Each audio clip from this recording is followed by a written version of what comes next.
Praise the Lord everyone.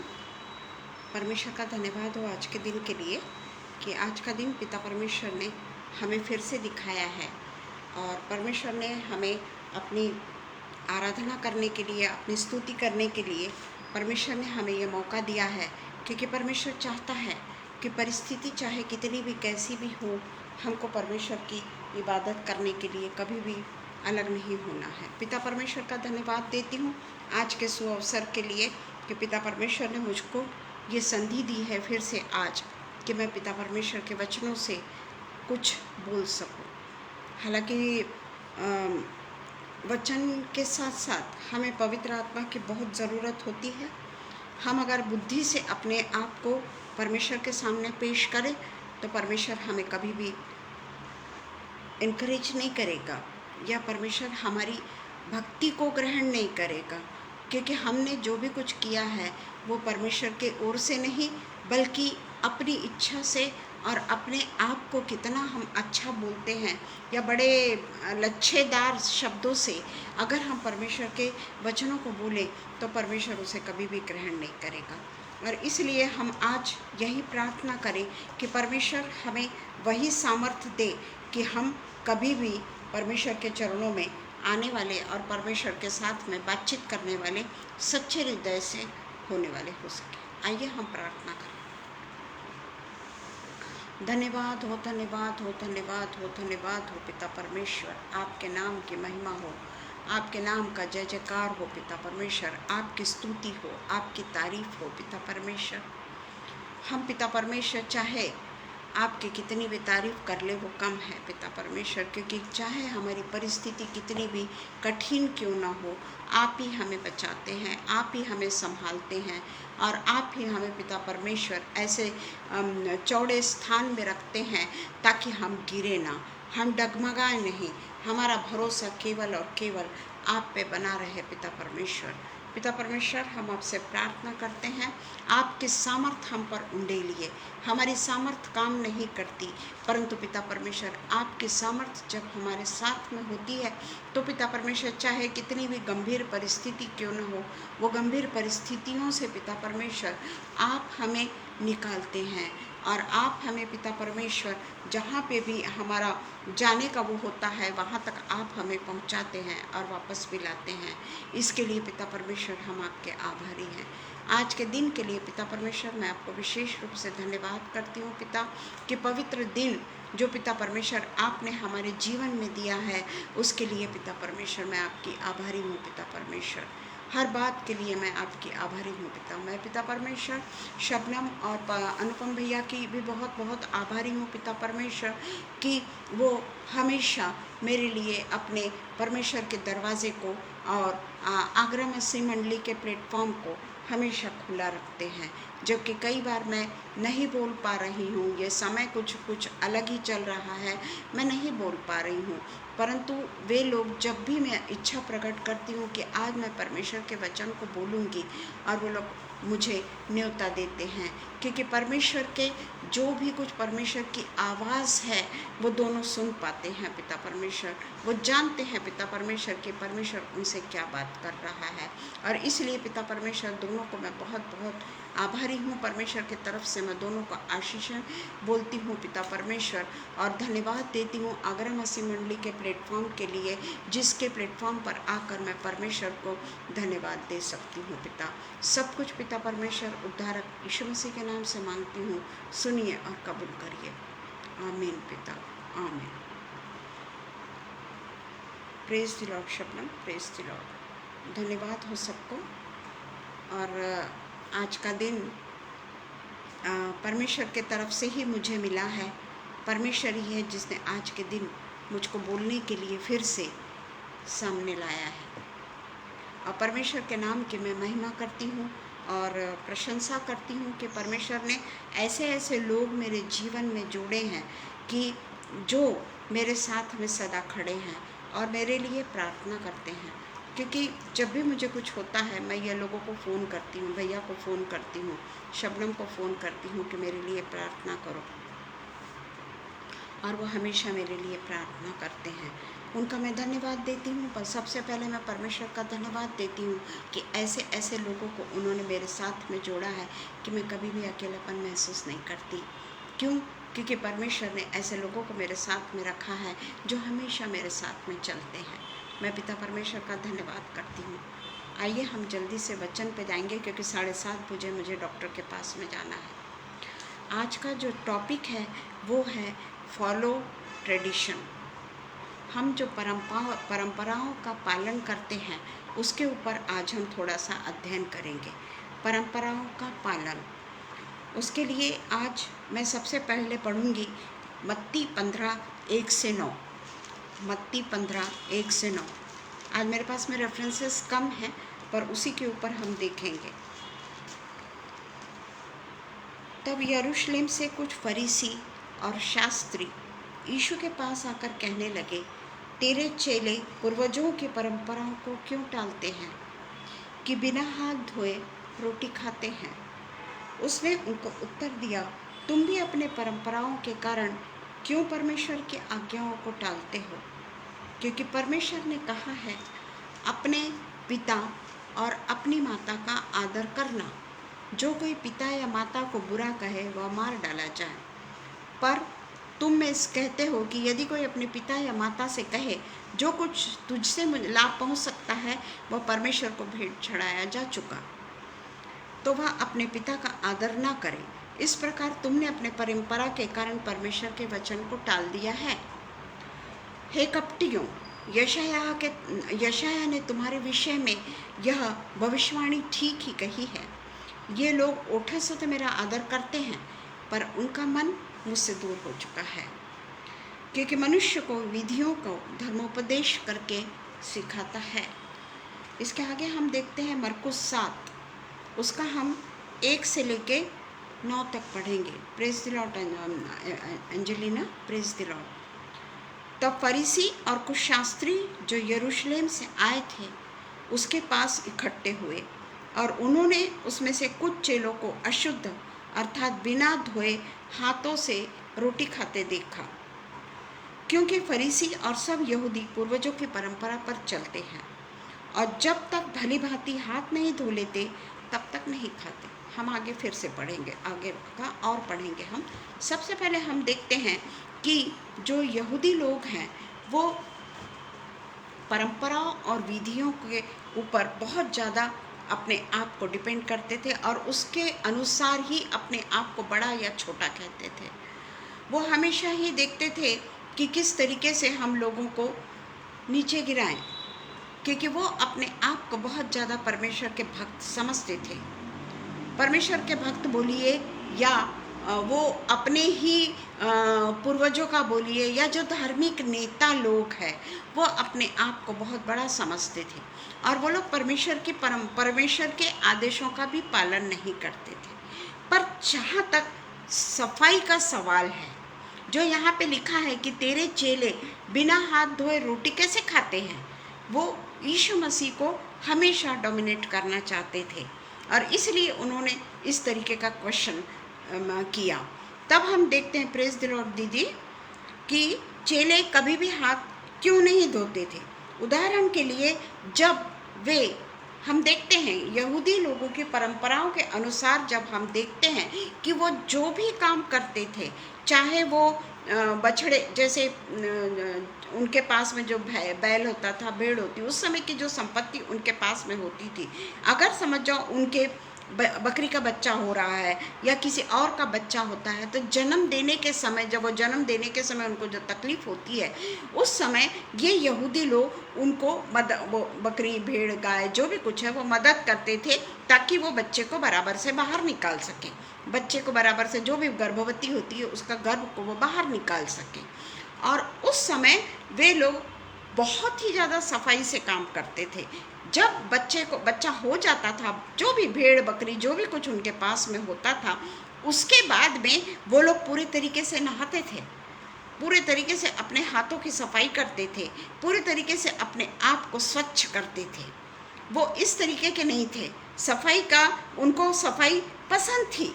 और जब वे बकरी भेड़ या जो भी कुछ काटते थे, उस समय भी सबसे पहले शुद्धिकरण के साथ साथ वे लोग स्नान किया करते थे, और स्नान किए बगैर वो कभी भी किसी भी चीज को हाथ नहीं लगाते थे। आज हम भी देखते हैं कि जब हम कुछ काम करते हैं या जब हम कुछ समझ जाइए कि कई बार हम, जैसे आज ही मैं जैसे बाहर से आई, जो भी कोई मेरी बहुत ही नियरेस्ट रिलेटिव के मरने के कारण मुझे जाना बहुत ज़रूरी था। हालांकि मेरी अवस्था नहीं है कि मैं कार चला सकूं, पर मुझे जाना पड़ा। परमेश्वर के आश्रय से मैं गई और वापस आई, पर उसके बाद में हमको नहाना ज़रूरी है ना। तो हम लोग वो शुद्धिकरण अपना भी नहाते धोते हैं अपना। तो वैसे ही यहूदी लोग थे, वो कभी भी बगैर नहाए धोए, बगैर हाथ मांजे, बगैर ही हाथ धो, वो कभी भी खाना नहीं खाते थे। और उसके बाद में नहाना धोने होने के बाद में कई बार ऐसा होता था कि जब नए नियम के अनुसार जब यीशु मसीह के पास में उसके चेले जो रहते थे, जब वो सारे काम कर चुके होते हैं, सब सफाई कर चुके होते हैं, कई बार परमेश्वर के उपदेश को सुनने के लिए, यीशु मसीह क्या बोलता है, यीशु मसीह क्या प्रचार कर रहा है, ये सुनने के लिए वो बैठ जाते थे थोड़ी देर के लिए, कि यीशु मसीह के प्रवचन को वो सुन सके। और यीशु मसीह के प्रवचन के बाद में हो सकता है कि 15 मिनट होता होगा, आधा घंटा जो भी होता होगा, उसके पहले उन्होंने अपने आप की तैयारी कर ली है। जो भी खाने के पहले उनको तैयारी करना है, जो भी उनको हाथ धोना है, जो भी कुछ उनको शुद्धिकरण, जो भी कुछ है वो कर चुके हैं वो लोग। पर परमेश्वर के वचन को सुनने के लिए, यीशु मसीह के वचन को सुनने के लिए कुछ समय वो यीशु मसीह के पास में बैठ गए, और उसके बाद में सीधा वो खाना खाने चले गए। तो फरीसी वही देखते हैं, सदुकी वही देखते हैं, किस तरीके से हम इनको पकड़ें, किस तरीके से हम यीशु मसीह को डोमिनेट करें, और किस तरीके से उसको हम अपने चुंगल में फंसाएं कि अब वो क्या उत्तर देता है। परंतु सबसे बड़ा सत्य तो ये है कि यहूदी परंपरा के मुताबिक पूरे तरीके से अपना चेहरे को धोना, पूरे तरीके से अपने हाथ को धोना, पूरे तरीके से अपने बॉडी की स्वच्छता करना, उसके लिए वो लोग पूरी सफाई का ध्यान रखते थे। क्योंकि मैं पुरानी परंपराओं की बातें कर रही हूँ, क्योंकि ये जो भी यीशु मसीह के पास में आए हैं वो फरीसी और सदुकी हैं, जो अपने आप को धर्म के ठेकेदार समझते हैं। इसलिए मैं पुरानी परंपराओं के बारे में आप लोगों को बता रही हूँ कि साथ ही खाने से पहले वो सारे बर्तनों की भी सफाई करते थे। उनके पास में जितने भी बर्तन होते थे वो सब कुछ वो लोग साफ करते थे। खाने के बाद की बात नहीं कर रही हूँ मैं, खाने के पहले की बात कर रही हूँ मैं। वो पूरे तरीके से बर्तनों को धोते थे, पूरे तरीके से बर्तनों को मांजते थे, और उस तरीके से सफाई करने के बाद ही वे पूरे तरीके से, एक तरीके से उन लोग कहते थे कि पूरे बर्तनों का उन लोगों ने सफाई कर चुके, और वो करते थे उस तरीके से सफाई। और यहूदी धर्म में भारी मात्रा में धुलाई और सफाई की प्रथा ही थी, उनकी वो प्रथा ही थी। जो हमने देखा है 1 से 5 में हमने देखा कि वो कभी भी रोटी गलत तरीके से, यानी नहा धो के हाथ धोकर सफाई के साथ ही वे लोग रोटी खाते थे। परंतु एक बार हो सकता है कि यीशु मसीह ने बीच में ही प्रवचन शुरू कर दिया होगा, यीशु मसीह अपने परमेश्वर के वचन को सुनाने को बैठ गया होगा, और उसके बाद में ये लोग खाना खाने चले गए, क्योंकि उसके पहले वो लोग सफाई कर चुके थे।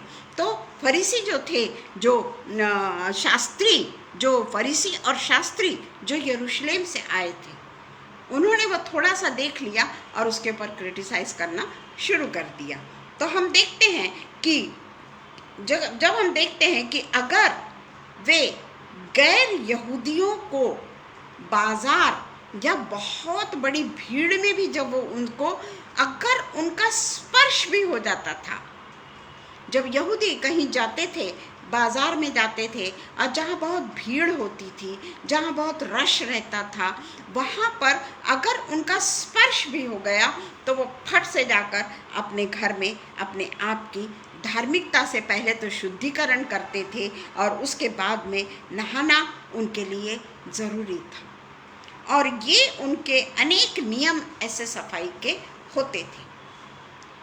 आज हम देखते हैं कि जो भी कुछ हम हैं, आज जो भी कुछ हमारा जीवन है ना, हम जीवन के अनुसार अपने आप को बहुत साफ रखते हैं, बाहर से हम अपने आप को बहुत सजा लेते हैं, बाहर से हम अपनी इतनी सफाई करते हैं कि हमें पता भी नहीं चलता कि हम अंदर से कितने मैले हैं, या हम अंदर से किस तरीके से सफाई का ध्यान रखते हैं। हमारे मन में हमेशा देखते हैं हम कि हमारा कई बार तो ऐसा होता है कि हमको रियलाइजेशन ही नहीं होता।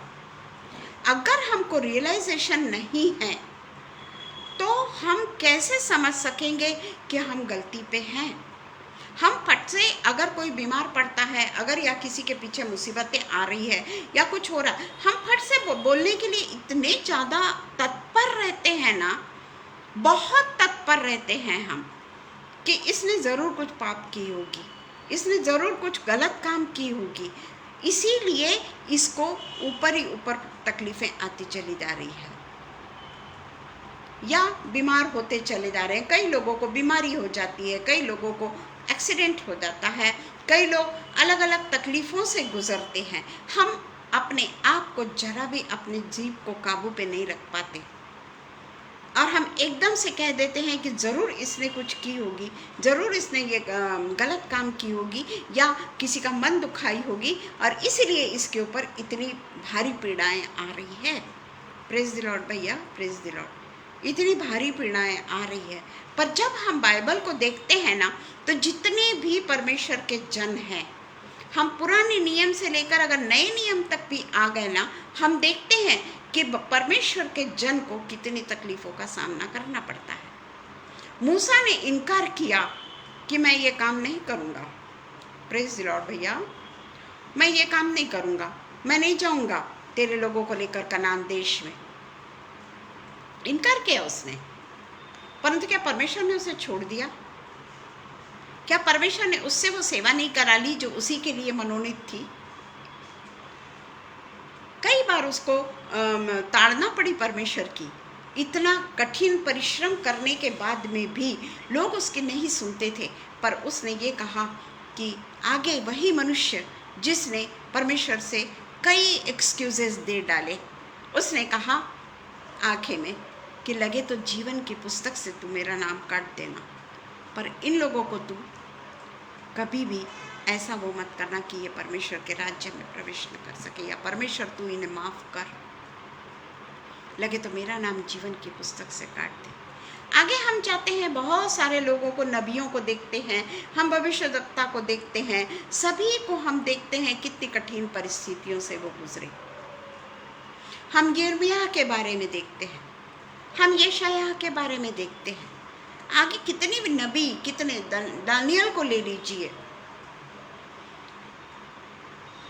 हनन्याह, मिकाइल और अजर्याह को ले लीजिए, क्या वो लोग कठिन परिस्थितियों से नहीं गुजरे? सबसे बड़ा हम अगर देखते हैं कठिन परिस्थितियों से गुजरने का उदाहरण अगर हम देखते हैं तो हम देखते हैं अय्यूब का। हम कैसे लोगों को कह सकते हैं कि भाई वो बीमार इसलिए पड़ रहा है कि उसने कुछ तो भी कर दिया, या उसने ऐसा बोल दिया, या उसने वैसा बोल दिया। वो काम ऐसा नहीं है। परमेश्वर तो अपने भक्तों को हमेशा परीक्षा लेने के लिए ताड़ना देता है। जब उसने अपने इकलौते पुत्र को नहीं छोड़ा, अपने इकलौते पुत्र को नहीं छोड़ा, अय्यूब को नहीं छोड़ा, जो उसका इतना परमेश्वर को उस पर विश्वास था कि शैतान को कहता है कि तू जा, उसकी तो परीक्षा ले। दोबारा तो वो उसके और भी ज़्यादा परीक्षा, कठिन परीक्षा लेने के लिए शैतान कहता है कि तब वो तेरे को छोड़ देगा। परमेश्वर उसके लिए गवाही देता है, परमेश्वर उसके लिए गवाही देता है कि मैं जानता हूँ तू उसको सब कुछ करना, पर उसके खाल को हाथ नहीं लगाना। ऐसी ऐसी परिस्थितियों में हम लोगों को देखते हैं जिनके ऊपर अनेक कीचड़ उछाले गए, है ना, जिनके ऊपर ये कहा गया कि तू पवित्र नहीं है, तू परमेश्वर का बेटा नहीं है। वो पूरे तरीके से अपने आप को आत्मिक रूप से हमेशा धोते रहते थे, आत्मिक जल से अपने आप को साफ करते रहते थे।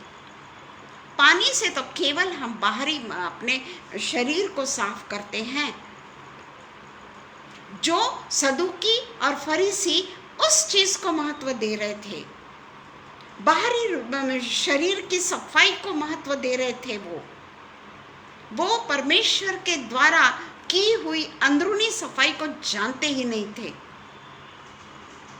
कि यीशु मसीह जब हमारे जीवन में आता है तो वो बाहरी रूप से हम कैसे हैं, काले हैं, गोरे हैं, जले हुए हैं, फोड़े आ गए हैं, पूरे हमारे शरीर में पूरे तरीके से हम लुस्त हो गए हैं, बेडन हो गए हैं।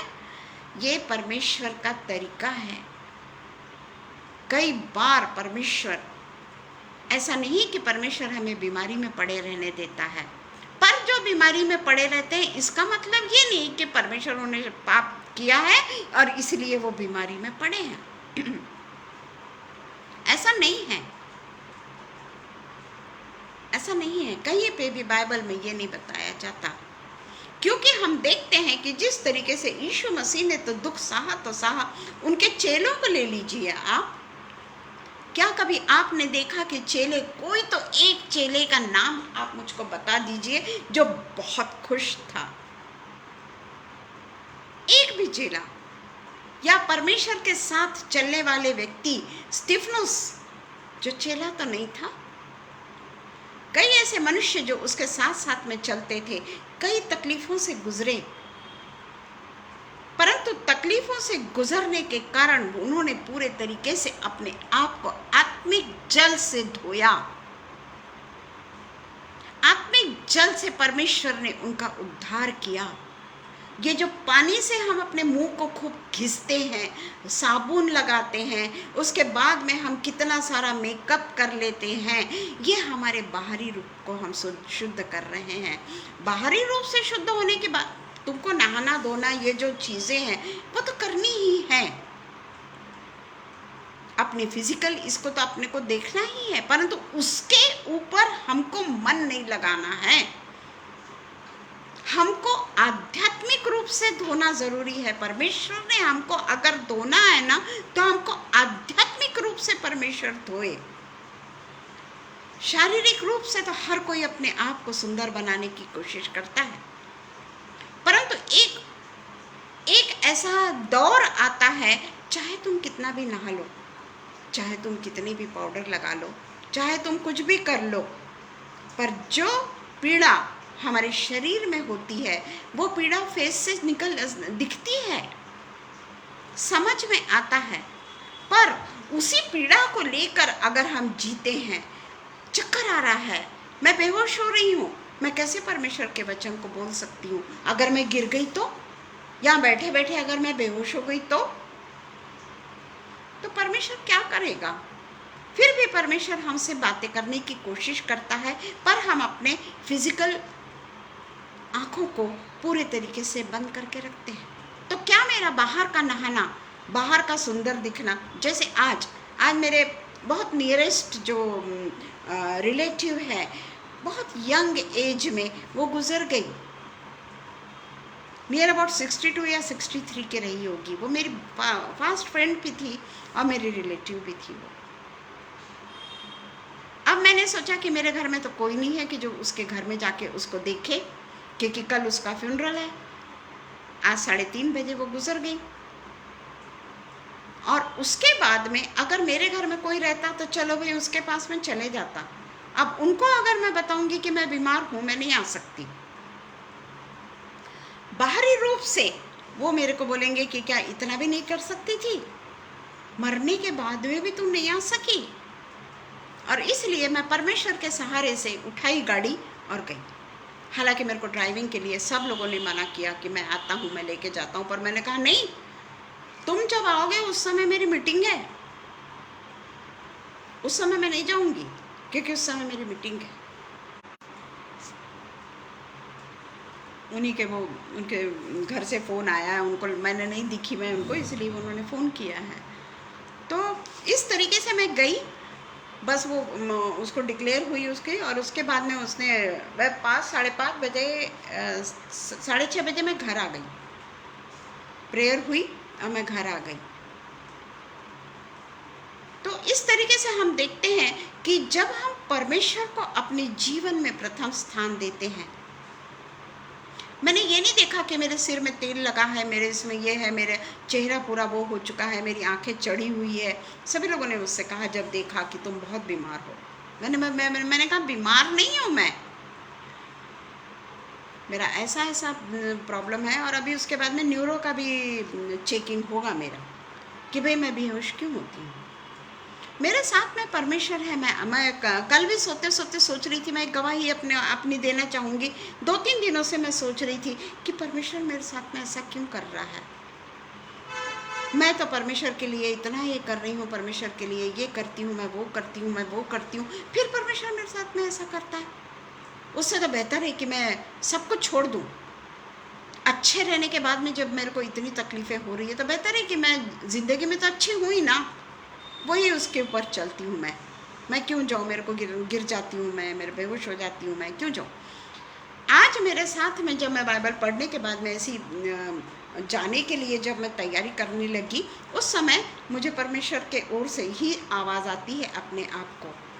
हम अपने मन से नहीं सोचते, हमारा मन बड़ा कलुषित है कि परमेश्वर ने मुझको कभी भी मेरी रिपोर्ट पॉजिटिव नहीं आई, कोई भी रिपोर्ट मेरी पॉजिटिव नहीं आती, सब कुछ मेरा निगेटिव होता है। इस उम्र में भी ना ही मुझको शुगर है, ना ही मुझको ब्लड प्रेशर है, ना ही मुझको किसी चीज़ की वो है। और मैं जानती हूँ कि ओनली बिकॉज ऑफ स्ट्रेस मेरे को ये सब प्रॉब्लम आता है, जो शबनम और अनुपम भैया अच्छे तरीके से जानते हैं। मैंने किसी के साथ में शेयर नहीं किया, मैंने परमेश्वर के भक्तों के साथ में ये बातों को शेयर किया है। वो स्ट्रेस अभी मेरा न्यूरो भी जितना भी हो जाएगा, मैं पूरे तरीके से क्या कहना चाहिए कि बिंदास्त हूँ कि मुझे कुछ नहीं है, कुछ नहीं है मुझे, वो भी रिपोर्ट मेरी नॉर्मल आएगी।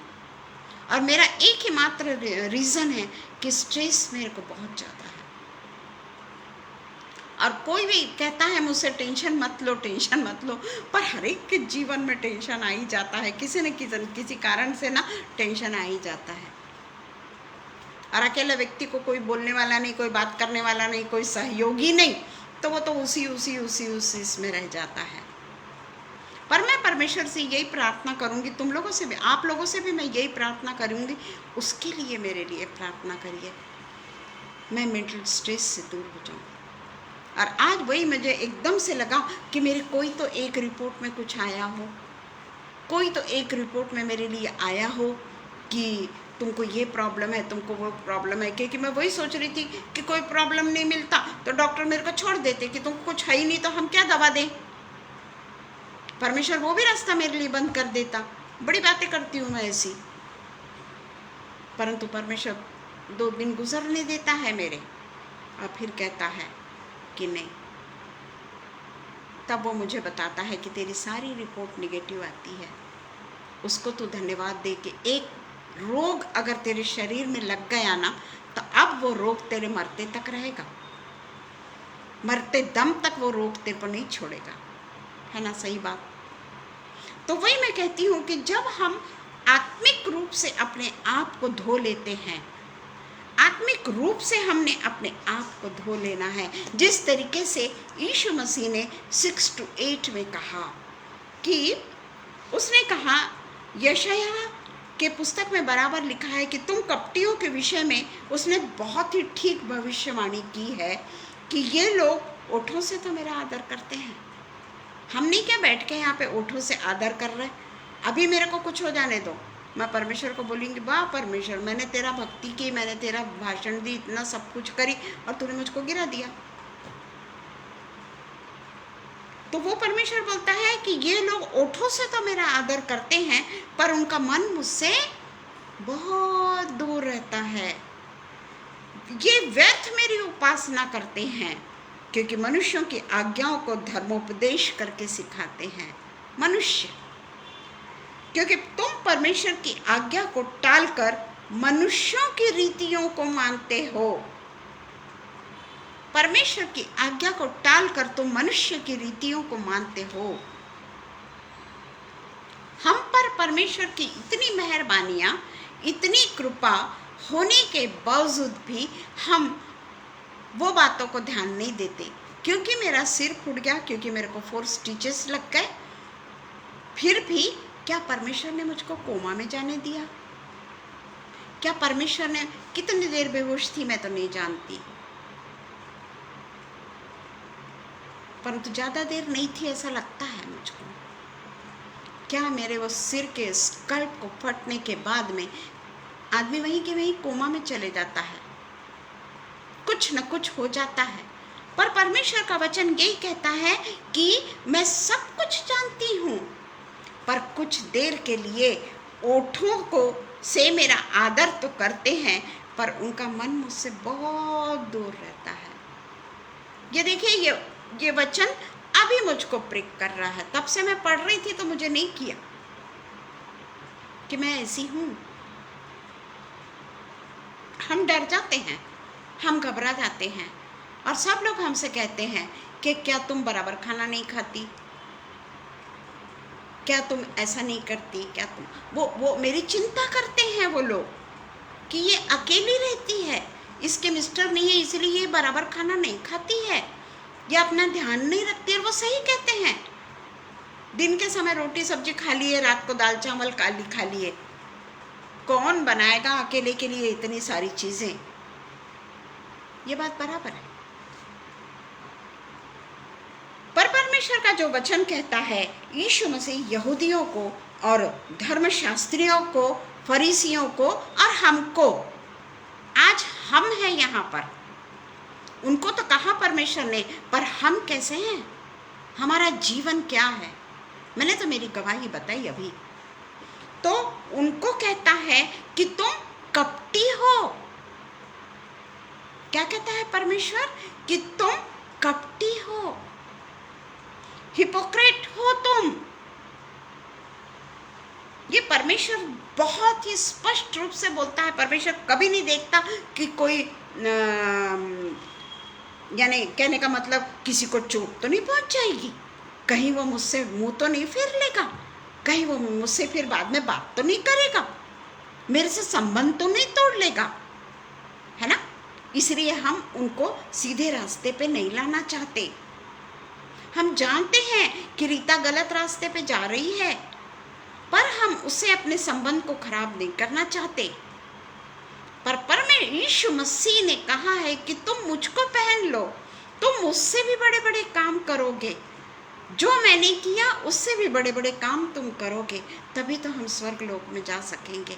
पर हम दूसरों को सही दिशा नहीं दिखाते, कहीं वो मुझसे मुंह फेर ले, कहीं वो मेरी दोस्ती को छोड़ दे।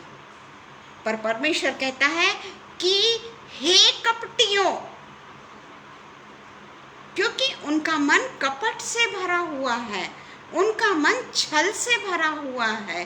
वो नहीं जानते कि वो नहीं जानते कि वे परमेश्वर का अपमान कर रहे हैं। वो तो परमेश्वर का अपमान कर रहे हैं जानबूझकर।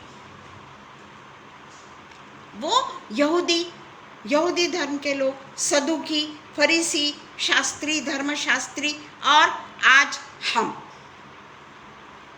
मैं तो अपने आप को ही बोलती हूँ। मैं सचमुच में जब मैं बोलती हूँ ना, मेरे मन को लगता है ये सब बातें।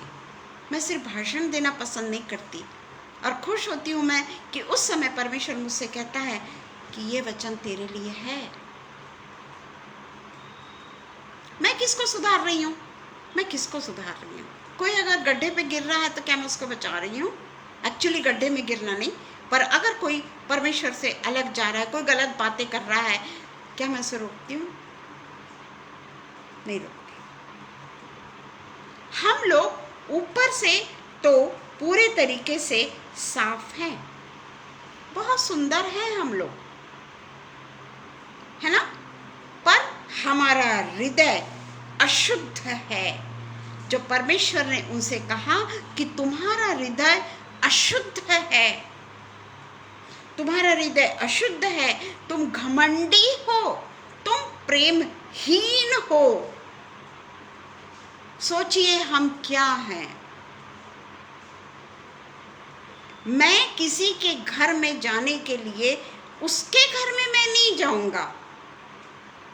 मुझे जहां पैसा मिलता है वहां जाकर मैं प्रचार करूंगा।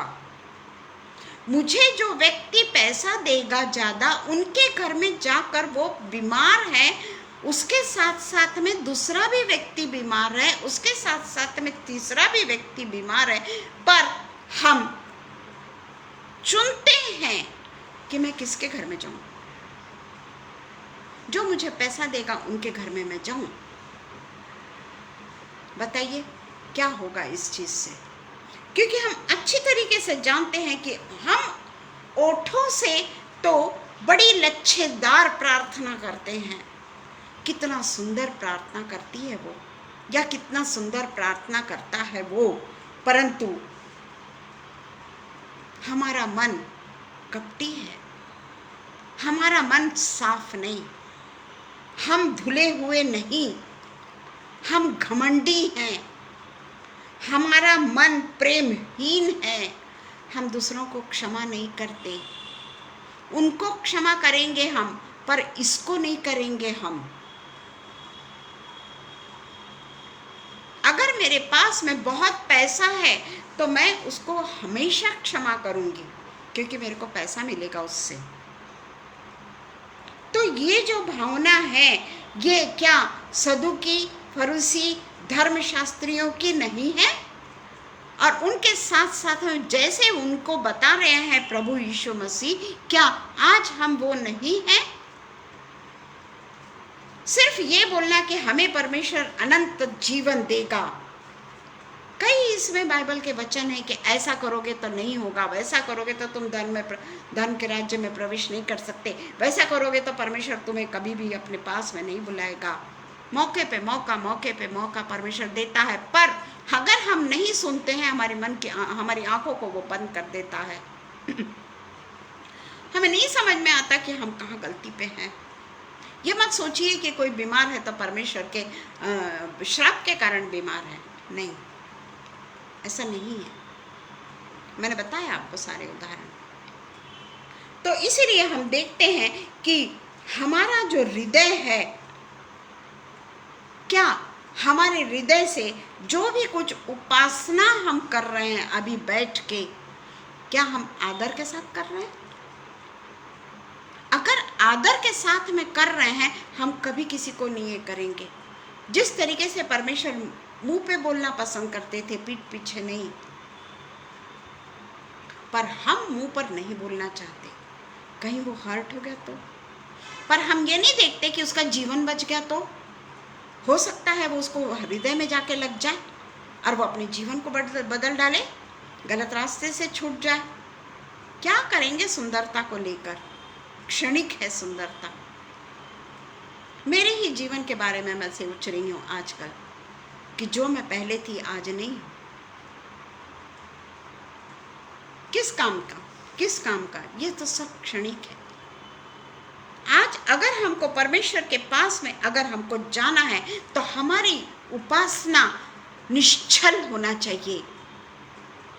हमारी उपासना में नहीं, मैं उसके लिए नहीं करूँगी, मैं बाकी सब के लिए करूँगी, नहीं मैं उसके लिए प्रार्थना नहीं करूँगी, दूसरा छोटा पास्टर कर देगा, मैं नहीं करूँगा, बल्कि मैं जो मेरे को पैसा देगा उसके घर में जाके मैं प्रार्थना करूँगा, चाहे वो कोई भी क्यों ना हो, चाहे वो हम क्यों ना हो। हम भी बड़े बड़े लोगों के घर में जाना पसंद करते हैं, गरीबों के घर में जाना हम नहीं पसंद करते। उनकी सीढ़ियाँ हमसे नहीं चढ़ी जाती, उनके छोटे छोटे कमरे हमको पानी से जो उनके घर में वो आ जाता है, ओल आ जाता है, वहाँ हम नहीं रहना चाहते। तो क्या हम स्वर्गीय राज्य के अधिकारी हैं? कहाँ लिखा है ऐसा बाइबल में कि इतना करने के बावजूद भी परमेश्वर हमको स्वर्गीय राज्य में प्रवेश कराएगा? लिखा है क्या? और इसलिए परमेश्वर चाहता है कि केवल दिखावटी पने को महत्व ना दो, क्योंकि इसमें स्पष्ट रूप से लिखा है कि तुम मनुष्यों की आज्ञाओं को मानते हो, तुम धर्मोपदेश की आज्ञाओं को मानते हो, तुम परमेश्वर की आज्ञाओं को नहीं मानते। जो धर्मोपदेश कर रहा है उसको हम ओब्लाइज करते हैं। वो जिसके लिए बोल रहा है कि वो अच्छा है, हम भी उनके पीछे पीछे चल पड़ते हैं। और वो अगर किसी से बात नहीं कर रहे हैं या वो उनके लिए प्रार्थना नहीं कर रहे हैं, मनुष्य को समझ में आ जाता ना कि अरे कई दिनों से मैं देख रहा हूँ कि ये व्यक्ति से वो धर्मोपदेशक बात नहीं कर रहा है, उसके लिए प्रार्थना के लिए नहीं जा रहा है, उसके घर में नहीं जा रहा है। वो भी उनसे दामन चुरा लेते हैं, हम जैसे लोग भी उससे दामन चुरा लेते हैं। तो क्या हम निष्कपट हैं? क्या हम वो कपटी धर्मोपदेशक और फरीसी और शास्त्री नहीं है? क्या हमें खमीर नहीं है हमारे जीवन में?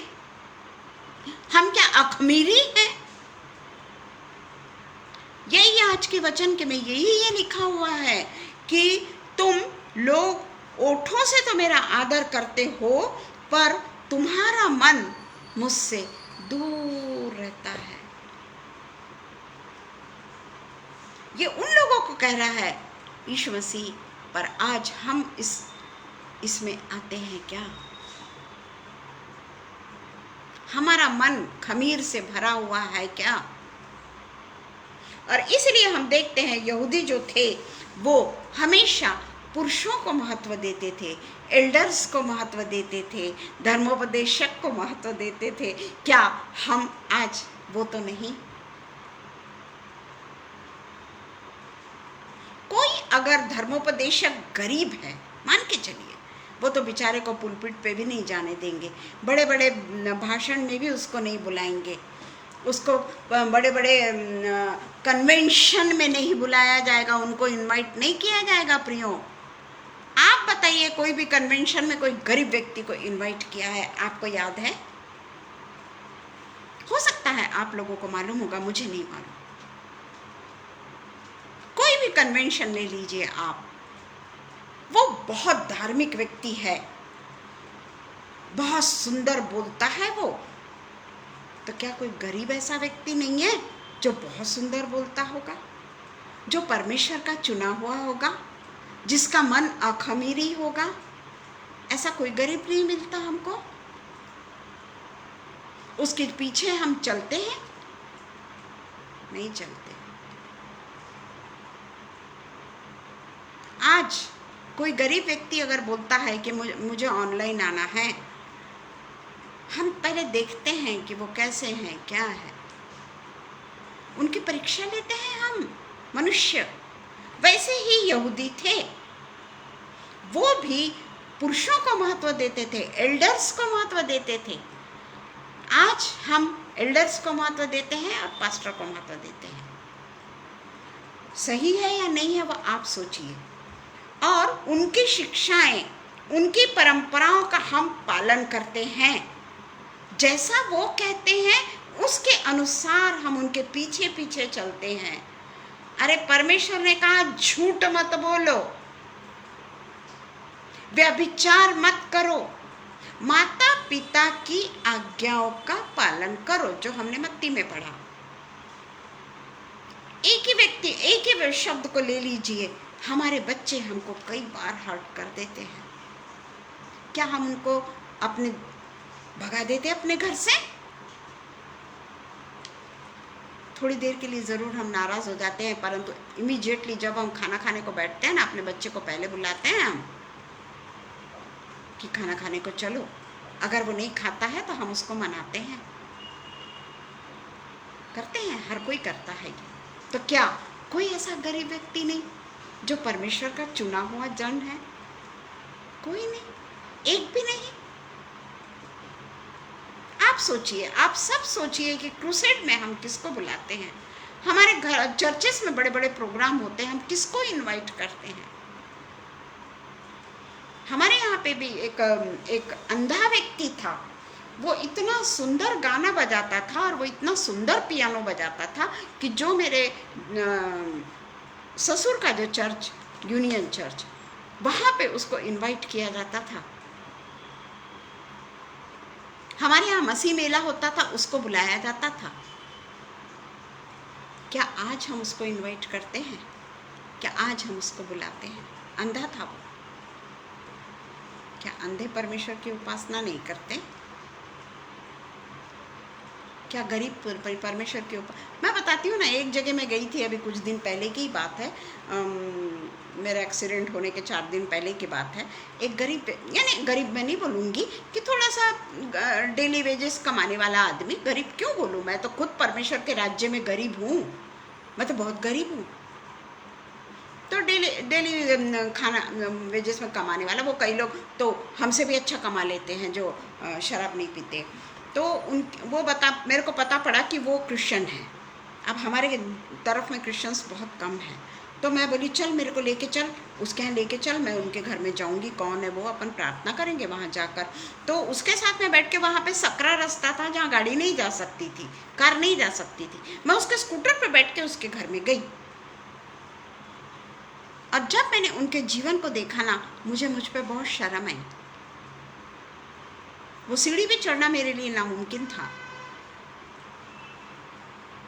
पर बाद में मेरे भी मन में आया कि रोज तो मैं यहाँ नहीं आ सकती बाबा, मैं कैसे चढ़ूंगी ऊपर। और वो व्यक्ति, दोनों भी व्यक्ति, हस्बैंड वाइफ, उन्होंने इतने आदर के साथ में अपने घर में मुझको रखा कि कोई अमीर क्या रख ले।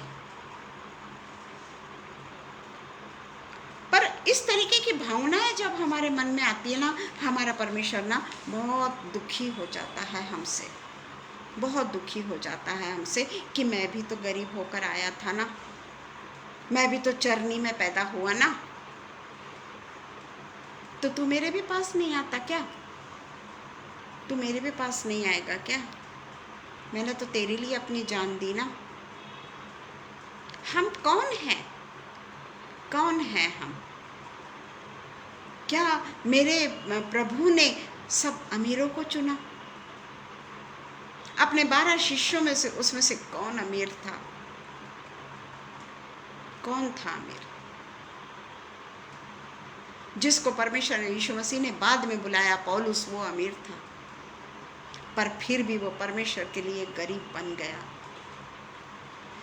हम उनकी आज्ञाओं का ऐसे करने से हम परमेश्वर का विरोध करते हैं,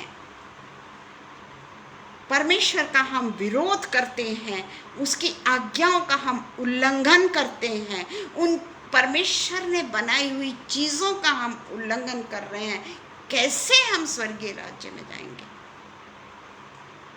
पर भाषण वही दिया जाता है जो फूलों की सेज बताई जाती है। हमेशा भाषण में फूलों की सेज बताई जाती है। बड़े आसानी से हम स्वर्गीय राज्य में पहुंच जाएंगे। हम सब के सब स्वर्गीय राज्य में पहुंच, जबकि 5 कुंवारियों का दृष्टांत हमारे आंखों के सामने है। हम परमेश्वर की परंपराओं का उल्लंघन तो करते ही हैं, उसके आज्ञाओं के विरोध में हम खड़े हो जाते हैं। जिस तरीके से वचन 8 में लिखा है, क्योंकि तुम परमेश्वर की आज्ञा को टालकर मनुष्यों की रीतियों को मानते हो। ये फरीसी, सदुकी, धर्मोपदेशक, हम बड़े इससे बोलते ना, उनके लिए बोला परमेश्वर ने। वो धर्मोपदेशक के लिए बोला, फरीसी के लिए बोला, सदुकी के लिए बोला। पर क्या मेरी प्रार्थना वो पापी के समान है जिसने 1 मिनट प्रार्थना किया, स्वर्ग की ओर उसने आंख तक नहीं उठाया, दूर खड़े रह के परमेश्वर से माफी मांगी? क्या मेरी प्रार्थना वो है? कि मेरी प्रार्थना लच्छेदार प्रार्थना है, कि मैं कितनी सुंदर प्रार्थना करती हूँ। क्या कौन है हम? कौन है हम? सदुकी है, फरीसी है, धर्मोपदेशक है, या हमारा जो भी कोई, हम दूसरों के ऊपर दोष न लगाएं? क्योंकि क्या मैं गरीबों के साथ में उठती बैठती हूँ? उस दिन मेरी, जब मैं ये संडे को तो मैं नहीं गई थी चर्च, पिछले संडे को गई थी, और उस समय मेरी तबीयत खराब थी और मैंने गवाही दी थी। तो एक हमारे यहाँ आती है लेडी, जो बिचारी, यानी मैं कहना चाहिए बिचारी तो नहीं बोलूँगी, परमेश्वर के राज्य की अधिकारी, आप समझ जाइए, परमेश्वर के राज्य की अधिकारी। वो बेचारी हमारे हाथ को भी हाथ नहीं लगाना चाहती, पर मैं उससे जाके मिली, उससे ये करी, मैंने मिलती हूँ मैं उससे। उसने मेरे माथे पे हाथ रख के मेरे लिए प्रार्थना की। मुझे इतना अच्छा लगा कि देखो ये मेरे थोड़ी देर के लिए रखी बेचारी ने, पर प्रार्थना करी। मैं आके नहा ली क्या, खूब खूब घिसी क्या मेरे माथे को कि उसने मेरे को हाथ लगाई? क्या परमेश्वर वो नहाना पसंद करेगा? वो शारीरिक सफाई को परमेश्वर पसंद करेगा? और इसलिए परमेश्वर सदूकी और फरीसी से कहता है कि तुम लोग यहूदी पूर्वजों की परंपराओं को मानते हो और हाथ धोना एक छोटी सी चीज़ को इतना महत्व देते हो।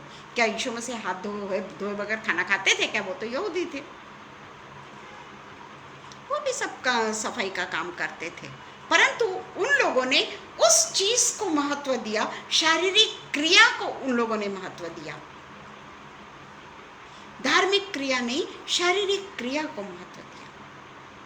और इसलिए आज हम अपने आप को पूरे तरीके से, शारीरिक रूप से जिस तरीके से हम अपने आप को शुद्ध करते हैं, हम आत्मिक रूप से भी अपने आप को शुद्ध करें।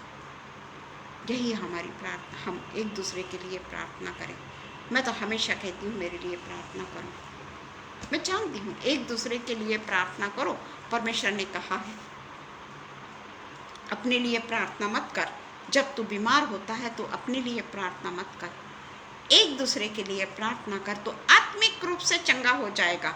शरीर तो यहीं पे नश्वर है, कोई नहीं कह सकता कि मैं शारीरिक रूप से कमज़ोर नहीं होऊंगा, हर कोई होगा, क्योंकि समुपदेशक 12 कहता है, परमेश्वर का वचन है, वो हर कोई होगा कमज़ोर। पर अगर आध्यात्मिक रूप से अभी से हमने अपने आप को इतना वो कर दिया कि हमारे हाथ से बाइबल भी छीन ली गई, तो हमें कोई फर्क ना पड़े। ये वचन मैं मेरे लिए बोल रही हूँ। आइए हम प्रार्थना करें। धन्यवाद हो पिता, धन्यवाद हो पिता, धन्यवाद देते हैं, धन्यवाद देते हैं, धन्यवाद देते हैं पिता परमेश्वर। सचमुच में पिता परमेश्वर, वचन तो पिता परमेश्वर हम बोलते हैं, वचन तो हम बनाते हैं पिता परमेश्वर, उसकी तैयारी भी करते हैं, पर आपको हमारे ओठों से जो बोलना होता है वो हमारे ओठों से आप इसलिए बोलते हैं कि पहले अपने आप को सुधारो। दूसरों को सुधारने के पहले अपने आप को आत्मिक रूप से धो लो। बाहरी सफाई नहीं, वो तो सब कोई करते हैं, हमें आध्यात्मिक सफाई के लिए परमेश्वर कहता है, आध्यात्मिक स्नान के लिए परमेश्वर हमसे कहता है। कोई भी ऐसा मनुष्य नहीं जो क्या गलत है और क्या सही है ये नहीं जानता। हमारा काम है जो भटके हुए हैं उनको राह दिखाना, जो मार्ग से खो गए हैं उन्हें अपने परमेश्वर के मार्ग पर लाना। उसके लिए उनके पास में थोड़ा कड़क भी होना पड़े तो हम अपने संबंधों को ना देखें। जिस तरीके से यीशु मसीह ने ये नहीं देखा कि वो फरीसी, वो सदूकी, वो जितने धर्म गुरु लोग हैं वो उसको पकड़ के मार डालेंगे, वो तो जानता था कि ये लोग मुझे मारेंगे, पर फिर भी उसने अपने आप को कभी भी छिपा के नहीं रखा या डरा नहीं कि मैं इनको अगर ऐसा बोलूँगा तो मेरे रिश्ते खराब हो जाएंगे, या मैं अगर इनको ऐसा बोलता हूँ तो ये मेरी जान ले लेंगे। उसने ये नहीं सोचा। उनकी भी आंखें खोलने के लिए उसने ये कहा। उसने पतरस को भी कहा, अपने चेलों को भी कहा, हे निर्बुद्धियों, हे चूना लिपटी हुई कबर, क्या क्या नहीं कहा, चूना लिपटी दीवार, जो भी कुछ उसने परमेश्वर ने जो जो बोलना है वो मुंह पे बोला, पीठ पीछे नहीं बोला। परमेश्वर को तो वही लोग पसंद हैं जो हमेशा सामने बोलने वाले हो। हम किसी की पीठ पीछे बुराई करने वाले ना हो। हमारा मन केवल और केवल परमेश्वर जैसा हमसे कहता है वैसा हम वचन को सुनाने वाले हों। हम ये ना सोचें कि ये दुखी हो जाएगा, वो दुखी हो जाएगा, वो हमारे लिए मन में गलत भावनाएं भर लेगा, वो हमारे को ध्यान नहीं देगा, वो हमारी इज्जत नहीं करेगा। इन सब बातों की ओर ध्यान लगाना छोड़ दें प्रियो। हमारी इज्जत केवल हमारे परमेश्वर ने करना चाहिए। हमारी विनती और हमारे वचन को सुनाना परमेश्वर को ग्रहण योग्य हो। जो परमेश्वर चाहता है वो परमेश्वर हमसे बुलवाए, यही हम चाहते हैं। पिता परमेश्वर आपके हालत, आपके हवाले हम सब अपने आप को करते हैं, नम्र हो जाते हैं, दीन हो जाते हैं। दीन यानी आत्मिक रूप से तो दीन होंगे ही पिता, परंतु जो दीन है उनके साथ में हम उसी तरीके से व्यवहार करें जो हम एक अमीर के साथ में करते हैं। हम उनसे ना हाथ मिलाने से ना घबराएं। आकर बहुत बार साबुन से अपने हाथों को ना धो ले पिता परमेश्वर, क्योंकि परमेश्वर देख रहा है कि तूने जाकर वहां पर बड़ा प्रेम उसको बताया और यहाँ आकर अपने हाथों को धो रहा है। परमेश्वर ने देखा, किसी ने नहीं देखा, वो व्यक्ति ने भी नहीं देखा। वो व्यक्ति तो बड़ा खुश हो गया कि मेरे से इसने हाथ मिलाया, पर आके जो भी मैंने काम किया वो परमेश्वर ने देखा। और इसलिए पिता परमेश्वर, ये जो हम नकलीपना करते हैं वो उससे हमें दूर रखिए पिता परमेश्वर। हमारे मन को तो शुद्ध मत करिए, हमारे हृदय को पवित्र करिए, हमारे हृदय को शुद्ध करिए पिता परमेश्वर। यही हम आपसे प्रार्थना करते हैं। फिर से एक बार पिता परमेश्वर हम शबनम और अनुपम भैया को धन्यवाद देते हैं कि उन्होंने हमारे लिए फिर से अपने पेज को खोला, अपने प्लेटफॉर्म पे हमको बोलने का मौका दिया।